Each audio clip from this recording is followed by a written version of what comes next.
अगर आप उत्तर प्रदेश में शिक्षक बनने का सपना देख रहे हैं तो आपके लिए एक बहुत बड़ी खबर आ चुकी है। बिल्कुल।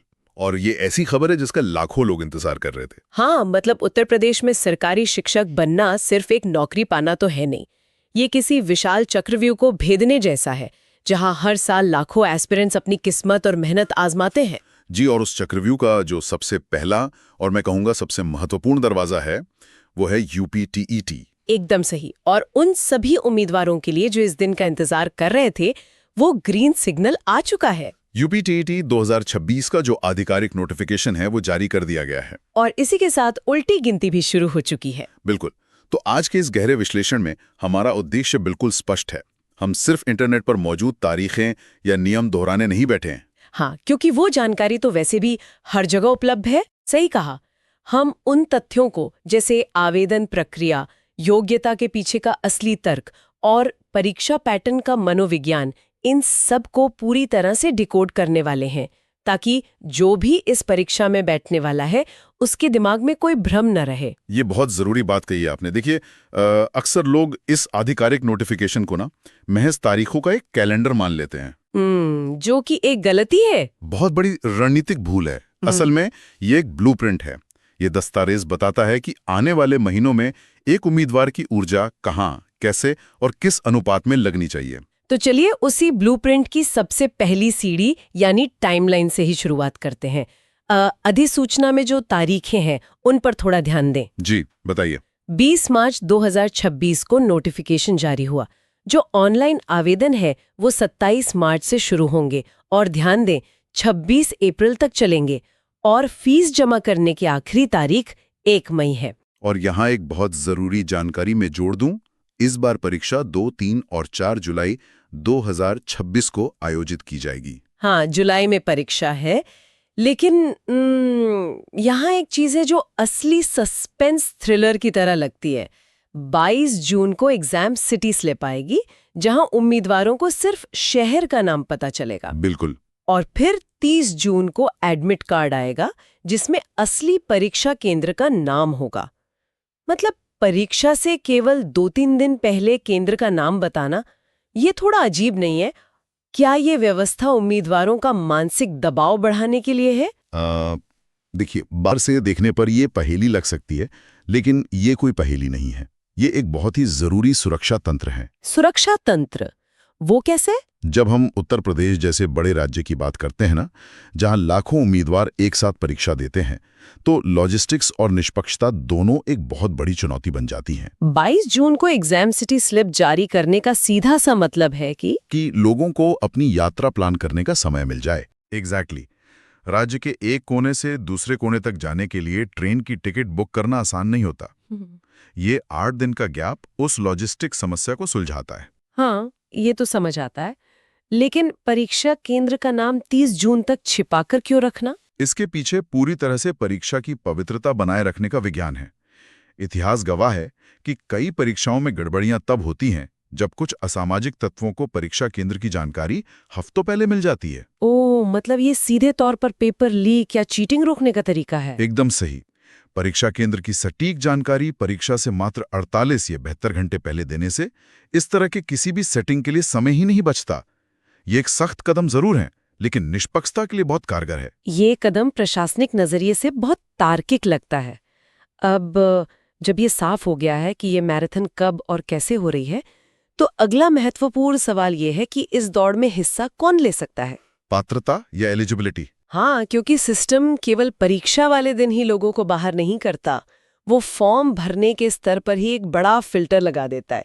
इस परीक्षा में बैठने के लिए आपके पास ग्रेजुएशन होना बहुत जरूरी है। जी, स्नातक की डिग्री अनिवार्य है। लेकिन कहानी यहीं खत्म नहीं होती।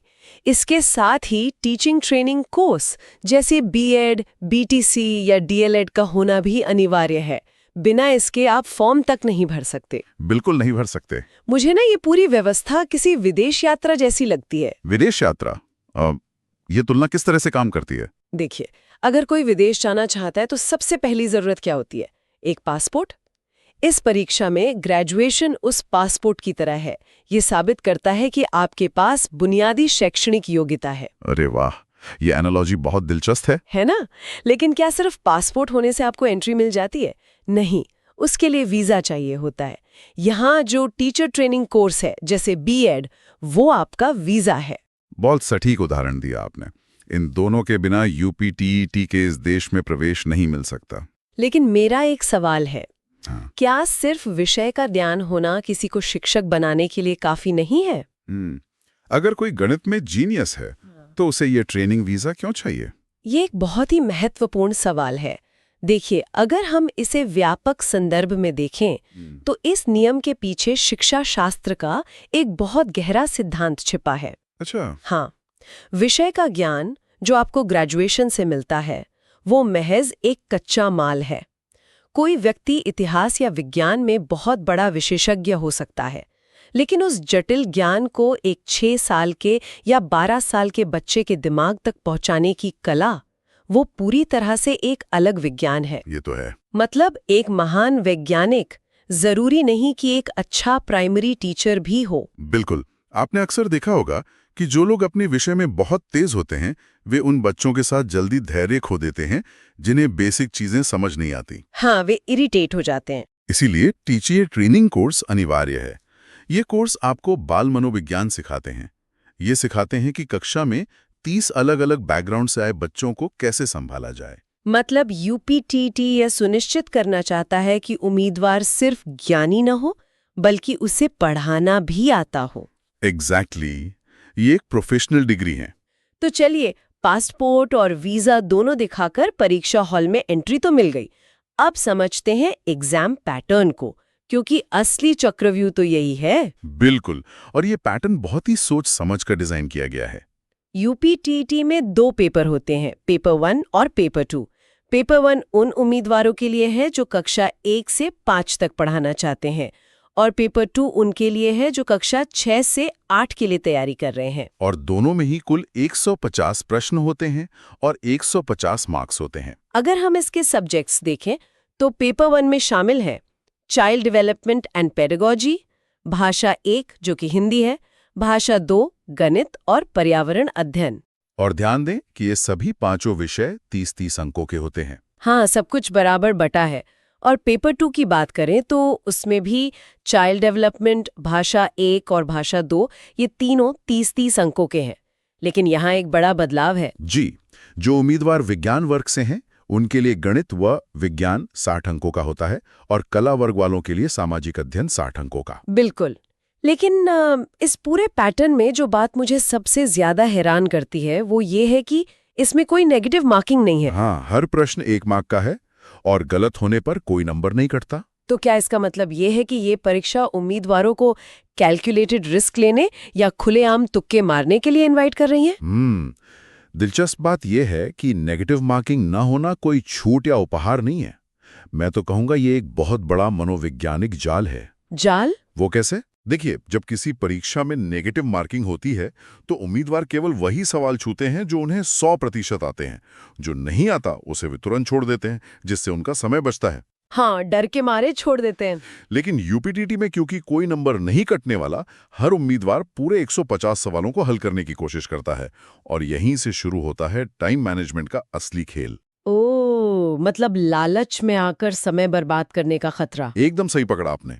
150 सवाल और समय भी केवल 150 मिनट, यानी एक सवाल के लिए औसतन 1 मिनट। सिर्फ 1 मिनट, उसमें सवाल पढ़ना भी है, समझना भी है और OMR शीट का गोला भी भरना है। बिल्कुल। और जब उम्मीदवार को कोई सवाल नहीं आता तो वो ये सोचकर उस पर 2-3 मिनट लगा देता है कि चलो थोड़ा और सोच लेता हूं, नंबर तो कटेंगे नहीं।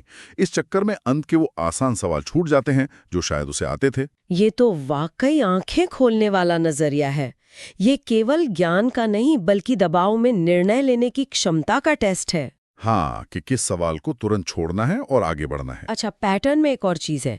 पेपर 2 में सब्जेक्ट वाले हिस्से को 60 अंकों का भारी वेटेज क्यों दिया गया है, जबकि पेपर 1 में तो सब 30-30 नंबर का है? इसका सीधा से कारण बच्चों की उम्र और उनकी बदलती शैक्षिक जरूरतें हैं। कक्षा 1 से 5 तक के बच्चों का मुख्य लक्ष्य दुनिया से परिचित होना है, इसलिए वहां एक जनरलिस्ट शिक्षक चाहिए जो थोड़ा गणित भी जाने, थोड़ा पर्यावरण भी। हाँ, लेकिन जब बच्चे कक्षा 6 से 8 में पहुंचते हैं तो विषय गहरे होने लगते हैं। विज्ञान प्रकाश संश्लेषण जैसी जटिल प्रक्रिया में बदल जाता है, इतिहास में सभ्यताओं का विश्लेषण आ जाता है, वहां एक स्पेशलिस्ट शिक्षक की जरूरत होती है। इसीलिए वो 60 नंबर का वेटेज रखा गया ताकि उस विशेषज्ञता को परखा जा सके। बिल्कुल।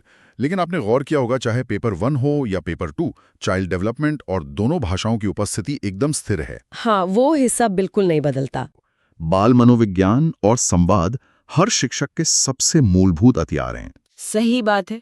अगर आप अपने ज्ञान को बच्चे तक पहुंचाए ही नहीं पा रहे हैं तो उस ज्ञान का कोई फायदा नहीं। बिल्कुल। तो चलिए अब मान लेते हैं कि किसी उम्मीदवार ने ये 150 सवालों का टाइम ट्रैप पार कर लिया। अब सफलता कैसी दिखती है?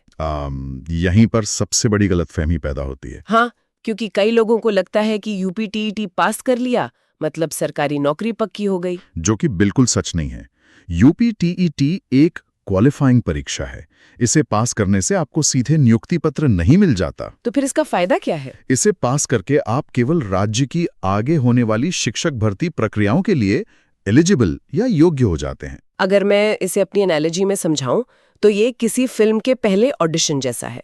जनरल कैटेगरी के लिए लगभग 60% अंक यानी 90 नंबर जरूरी है और रिजर्व्ड के लिए 55%। जी बिल्कुल। तो अगर आप 60% ले आते हैं मतलब आपको फिल्म के लिए कॉल बैक मिल गया है। लेकिन मुख्य रोल यानी नौकरी पाने के लिए अभी सुपर टीईटी जैसे और भी स्क्रीन टेस्ट देने होंगे। ये ऑडिशन वाला उदाहरण एकदम परफेक्ट है। ये पूरी व्यवस्था असल में राज्य के लिए एक छंटनी प्रक्रिया है, एक फिल्टरिंग मैकेनिज्म, ताकि भीड़ कम की जा सके। हाँ, 60% का वो कट ऑफ ये सुनिश्चित करता है कि अगले चरण में सिर्फ वही लोग पहुंचे जिनके पास एक न्यूनतम प्रमाणित समझ है। तो अगर हम आज की इस चर्चा को समेटें तो ये साफ है कि यूपीटीईटी महज कुछ तारीखों या नियमों का पुलिंदा नहीं है। ये एक बहुत ही सावधानी से बनाया गया ढांचा है। बिल्कुल, जो भावी शिक्षकों की गुणवत्ता तय करता है। और इसी ढांचे से एक बहुत ही गहरा विचार निकलकर सामने आता है जब हम देखते हैं कि चाइल्ड डेवलपमेंट एंड पेडागोजी को गणित या विज्ञान जितना ही महत्व दिया गया है, बल्कि इस बात पर हो रहा है कि वो एक बच्चे के दिमाग को कितनी अच्छी तरह पढ़ सकते हैं। बहुत सही पॉइंट है। क्या आधुनिक शिक्षा का असली अर्थ एक विषय को ब्लैक बोर्ड पर पढ़ाने से कहीं ज्यादा एक बच्चे की मानसिकता को समझना है? जो भी लोग तैयारी कर रहे हैं उन्हें इस मनोविज्ञान वाले पहलू पर गहराई से विचार जरूर करना चाहिए। बिल्कुल, एक बेहतरीन शिक्षक वही है जो विषय से पहले विद्यार्थी को समझे।